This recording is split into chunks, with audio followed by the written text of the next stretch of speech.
전문 방송 박정현의 코칭 살롱 봄코치 이재경입니다. 이번에는요, 저희가 MCC 김면수 코치님을 모시고 MCC를 취득하기까지의 여정, 그리고 MCC 코치로서의 삶에 대해서 이야기 나누고 있는데요. 이 편에서는요, 좀 더 MCC로서의 코치로서의 삶, 라이프에 대한 이야기를 나눠보려고 합니다. 네. 1편에서 저희가 이제 MCC가 되기까지의 여정을 이야기 나누면서 많은 분들이 또 꿈과 희망을 가지셨을 것 같거든요. 이제는 좀 더 리얼 라이프로 돌아와서 코치로서는 어떤 삶을 살고 계시는지, 또 어떤 꿈을 꾸고 계시는지, 코치 김면수는 어떤 사람인지 이런 것도 굉장히 많이 궁금해 하시더라고요. 한쪽 영역에서는 엄마로서 또 생활을 하고 있다라고 하셨는데, 코치인 엄마 김면수 너무 첫 질문부터 네, 어떤가요? 네. 제가 사실 유튜브 촬영하러 간다고 했더니 저희 딸이 그랬었거든요. 엄마, 그럼 나 이제 유튜브에서 엄마 볼 수 있는 거야? 엄마 찍고 와서 나 보여줄 거야? 이렇게 얘기했었거든요. 그쵸. 제 삶을 두 가지로 양분한다면 뭐 한쪽은 코칭, 한 가지는 사실 가정이라기보다는 저희 아이, 요 두 가지로 거의 생각되는 것 같아요.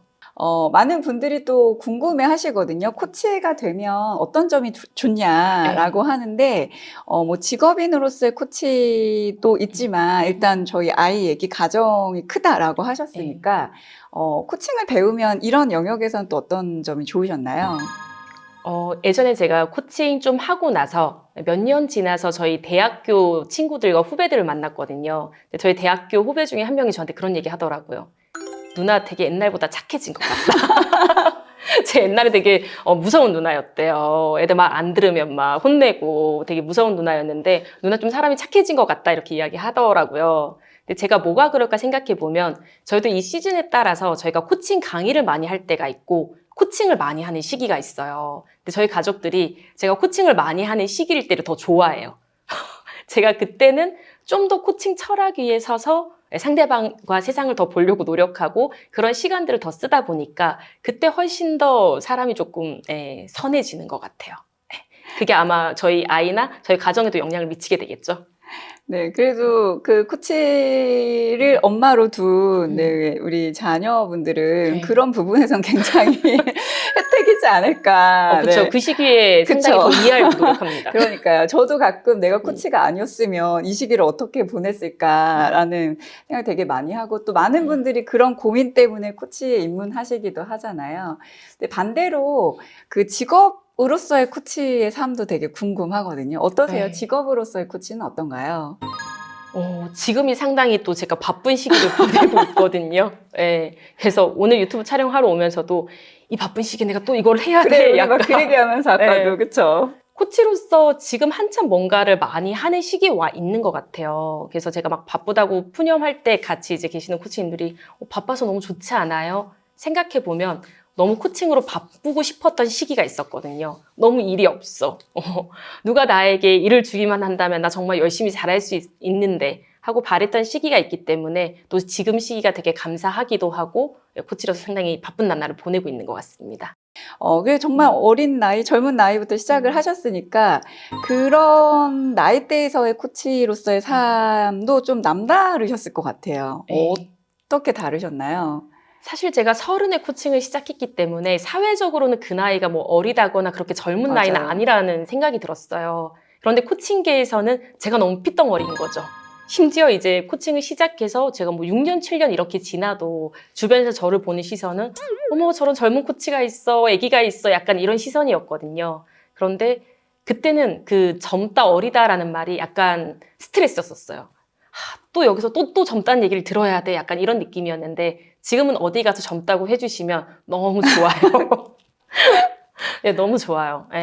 네, 저희가 그래서 KSC 슈퍼바이저 코치 자격을 취득하실 때도 뭔가를 하실 때도 최연소다, 나이가 어린 코치다 이런 수식어를 항상 달고 다니셨잖아요. 네, 그런 수식어가 우리 코치님께는 어땠는지. 사실 KSC도 제가 상당히 빨리 취득한 편에 속했는데 그때 왜 빨리 땄을까 생각해보면 그냥 저의 존재 이유를 증명하고 싶었던 것 같아요. 당시만 해도 사실 코칭 업계가 개인 코칭의 영역이 그렇게 크지 않고 기업 코칭이 대부분이었기 때문에 제가 활동하기 위해서는 기업 코칭 영역에 어느 정도 발을 담그는 것이 필요했거든요.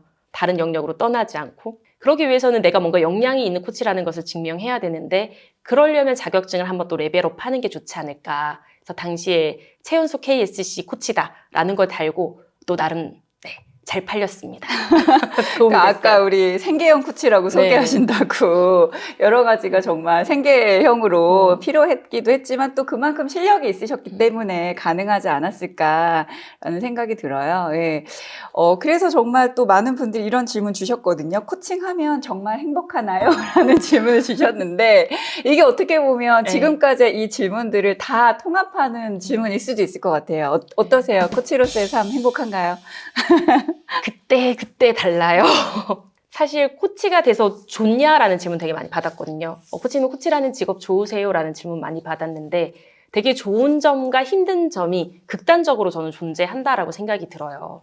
가장 좋은 점은 제가 제 인생의 자기 결정권을 가질 수 있다라는 거예요. 저는 제가 그게 되게 중요한 저의 가치이거든요.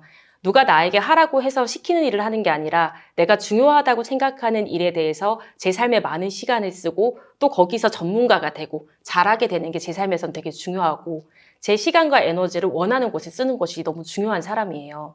그래서 그 자기결정권을 정말 극도로 발휘할 수 있다라는 점에서는 이 직업을 할 때 너무 행복하고 좋죠. 그런데 자기결정권이 있는 것만큼 책임도 극단적으로 져야 돼요. 이 일을 할지 안 할지도 제가 선택을 해야 되고 이 일에 있어서 누군가의 선택을 받을 수 있는지 없는지 또 내가 내 역량을 충분히 발휘할 수 있는 것도 오로지 제 몫이거든요. 그렇기 때문에 극단의 양 어려운 점이 다 존재하죠.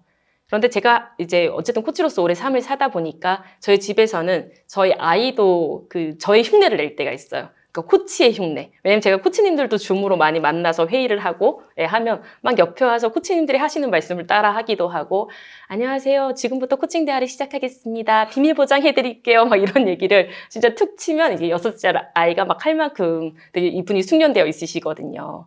그러면 어떤 분들은 아이가 코칭한다고 하면 엄마의 코치 시킬 코치님께서는 거냐. 시킬 거냐.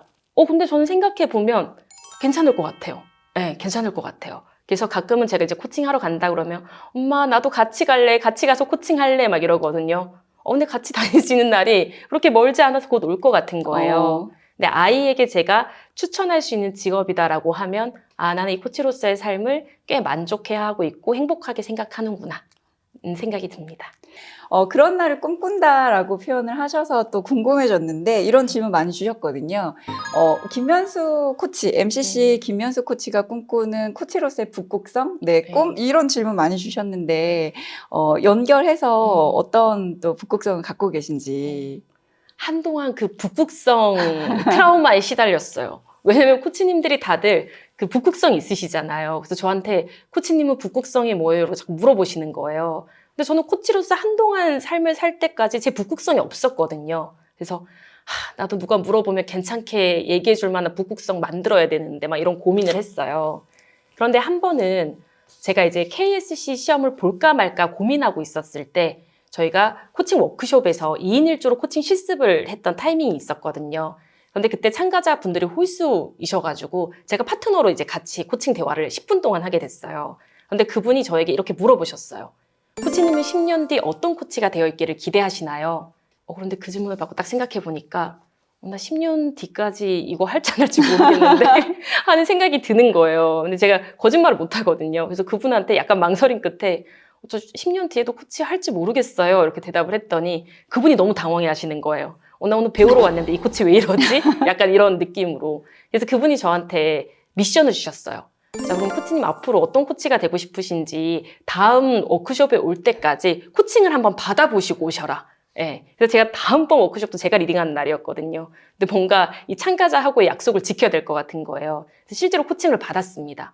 그런데 그 코칭의 결과 나는 뭔가 코치로서의 이 삶이 현재는 직업이고 내가 살고자 하는 삶은 뭔가 다른 게 더 있을 거라고 생각했거든요. 그런데 실제로 코칭을 받아보니까 제가 미래에 살고자 하는 저의 삶이나 이 코치로서 가는 그 삶이 크게 다르지 않을 것 같더라고요. 그래서 그때 약간 결심하면서 그런데 코치로서 잘 가기 위해서 제가 코칭을 선택할 때 저의 어떤 중요한 기준들이 있었잖아요. 그런데 실제 제가 기업 코칭 장면에서 좀 잘 팔리는 잘 나가는 코치가 되기 위해서는 그 HR들이 요구하는 코치의 조건이라는 게 실제로 있는 거예요. 그런데 그 조건에 맞춰서 저를 조금 바꾸려고 하다 보니까 그런 생각이 들었어요. 아, 내가 처음에 살고자 하는 삶이나 코칭을 시작할 때 나는 나답게 살고 자기 결정권이 중요하다고 생각했는데 그런 거에 맞춰서 너무 뭔가를 바꾸다 보면 그게 저답지 않게 될 것 같은 거예요. 그래서 그때 제가 발견했던 저의 북극성이 그냥 나의 삶을 산다. 뭐 잘 팔리기 위해서 아니면 어떤 조건에 맞기 위해서 나를 막 가공하거나 바꾸는 게 아니라 그래, 그냥 나는 나로서 살고 내 코치의 삶을 살아가다가 그게 다른 사람들이 생각하는 기준하고 만나져서 내가 잘 팔리게 되면 좋지. 그렇지만 나를 바꾸지는 않을 거야. 라는 생각이 들어서 그 길로 쭉 왔거든요. 근데 그게 이제 와서 생각해 보면 또 되게 도움이 됐던 것 같아요. 저는 또 박경민의 코칭 살롱이잖아요. 얘기를 듣다 보니까 이 말씀이 고유함이라는 네, 단어가 또 생각이 나서 우리 김연숙 코치님만의 고유함이 또 오롯이 잘 네, 발현이 됐기 때문에 또 이 위치에서 또 이러한 모습으로 많은 분들에게 영향력을 미치고 계시는 게 아닐까라는 생각이 듭니다. 네. 마지막으로 네, 많은 분들이 또 이렇게 궁금해하셨던 코치로서의 삶, MCC의 길 이런 것들 얘기해 주셨는데 끝으로 해주고 싶으신 말씀, 또 조언, 또 코치를 꿈꾸시는 분 혹은 지금 코치로서의 삶을 가고 계시는 분들께 네, 한마디 해주신다면 어떤 말씀 해주고 싶으실까요? 실제 제가 코치님들을 함께 양성하면서 더 이제 다음 코치로 가시는 것을 함께하는 일들을 주로 하고 있기 때문에 코치님들이 많이 물어보세요. 그런데 제가 하고 싶은 이야기는 제가 처음에 코칭 시작했을 때를 생각해 보면 당시에 저랑 비슷한 연배 젊은 코치님들이 많이 계셨거든요.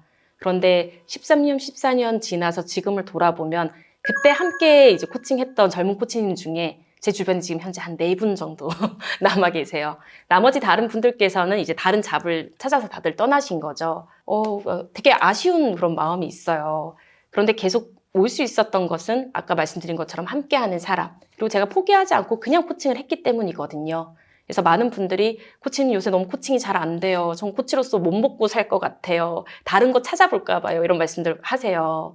그런데 우리가 다른 직업에 가서 그 직업인이 되기 위해서 쓰는 시간들이 있잖아요. 그래서 포기하지 않고 계속 코칭하시면 계속 나의 코칭이 언젠가는 된다. 그리고 해보면 코칭이 이렇게 쭉 성장하지 않았던 것 같아요. 한동안 조금 나아진 것 같다가 코칭이 다시 암흑기야, 정체기야 이러다가 또 쫙 나아졌다 이런 순간들이 오거든요. 그래서 언젠가는 나아지는 순간이 오니까 포기하지 않고 같이 계속 가주시면 좋을 것 같습니다. 네. 그 길 위에서 저희가 오래오래 함께 했으면 좋겠다라는 마음이 들면서 김연숙 코치님의 10년 또 20년 후가 굉장히 또 기대되기도 하고 그 과정에서 또 만나게 될 많은 또 코치님들이 어떤 분들이실까 저도 같이 궁금해집니다. 자, 오늘 박경일 코칭 살롱에서는요, MCC 김연숙 코치님을 모시고 MCC가 되기까지의 여정, 네, 그리고 MCC 코치로서의 삶에 대해서 이야기를 나눠봤습니다. 아마도 많은 분들께서 이 이야기를 들으시면서 코치로서의 삶이란 어떨까, 직업으로서는 어떨까, 또 MCC는 어떻게 우리가 갈 수 있을까 궁금하셨던 것들 속 시원하게 풀어주셨을 것 같은데요.